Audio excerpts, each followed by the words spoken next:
Now, from diplomatic battles to financial ones, with the Eurozone debt crisis unresolved, persistent high unemployment in the U.S., with the country possibly headed for recession, more and more believe, some saying we're already in one, and with global growth expected to stall, can the IMF, the International Monetary Fund, prescribe any solutions, or is the very institution part of the problem? Well, as they meet today in Washington, Paul Craig Roberts, columnist and former Reagan administration official, is here to help us answer that question.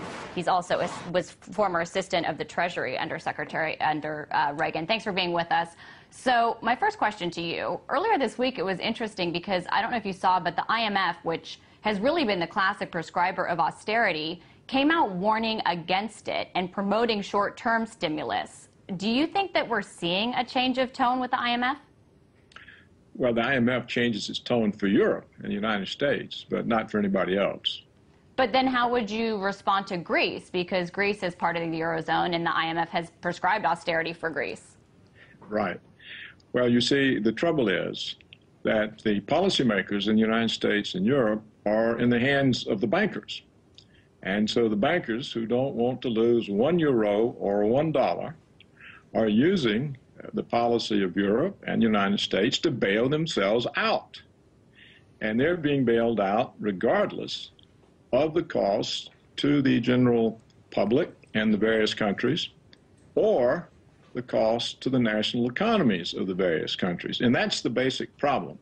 So as long as policymakers are focused on bailing out the banks, the rest of the economy will suffer and continue to worsen.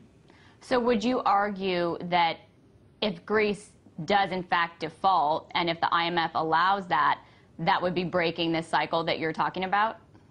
Well, it's not up to the IMF whether Greece defaults. We have to be very careful that the IMF doesn't become the governor of these countries. Mm-hmm. And the best solution for Greece would be to default, because if they default, it means their loans have to be restructured to what they can pay. And the banks then have to write down the losses. And if the losses endanger the banks, then the European Central Bank could turn its attention to what it takes to save the banks. But as long as the European Central Bank and the G20 and the IMF and the Federal Reserve in the United States are focused on saving the banks at all cost, no sensible outcome is possible. Mm-hmm. I hear what you're saying.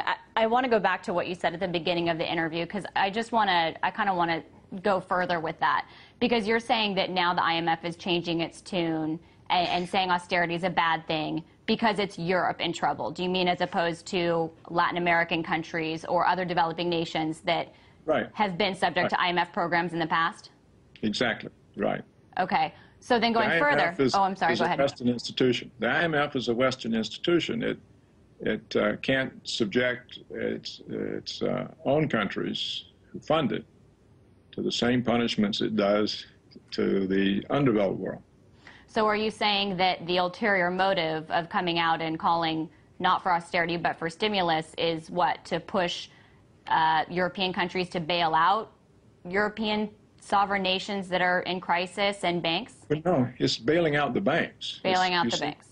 When they say they're bailing out Greece, what they really are saying is we're bailing out the German, Dutch, and French banks who purchased Greek bonds.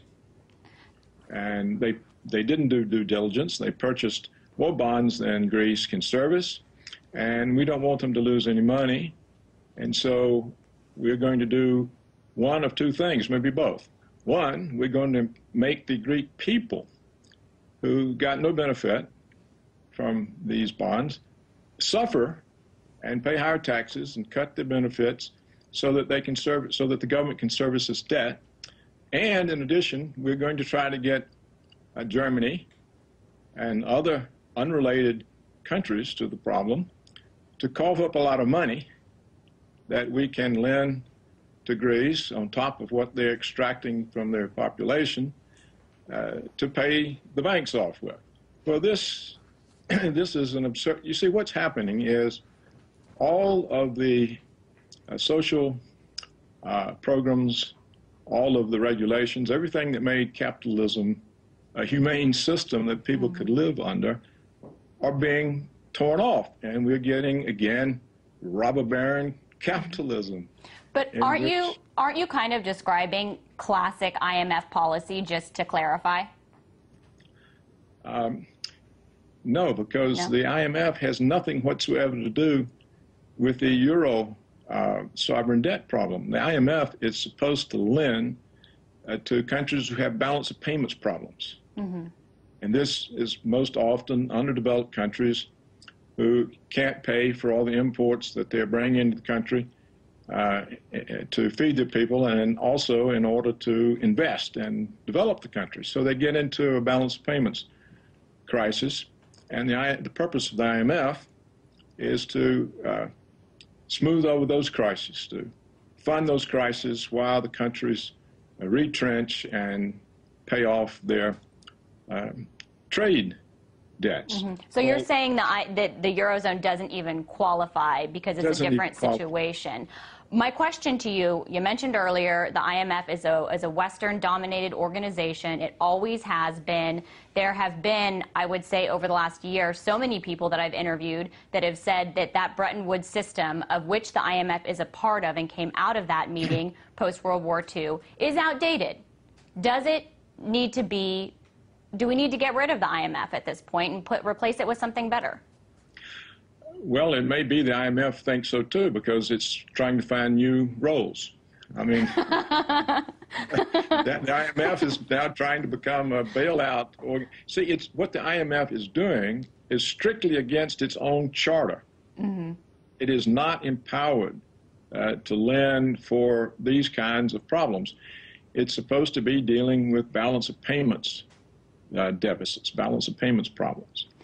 And of course, the European Central Bank is not entitled under its charter to make loans to sovereign governments, but it's doing so nevertheless. So we have the two big organizations violating their own charters in an effort to prevent banks from losing any money.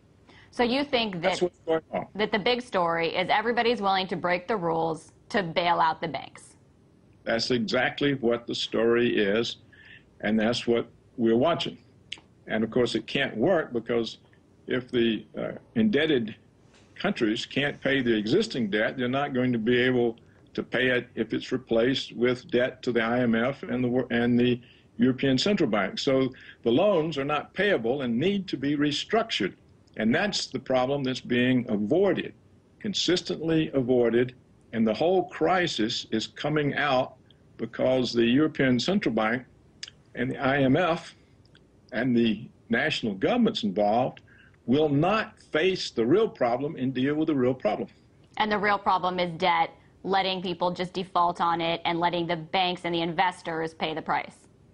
They don't need to default. They can restructure them, reduce them to some level that they can pay, and then the European Central Bank can decide what is the impact on the banks who have lent the money and what kind of aid do they have to get. Do they need to be given loans to see them through the write-down period? That would be the way to approach it. All right. I don't know if we're going to see that, but we'll wait and see what comes out of this meeting. I appreciate you for being on the show. That was Paul Craig Roberts, columnist, also former Reagan administration official.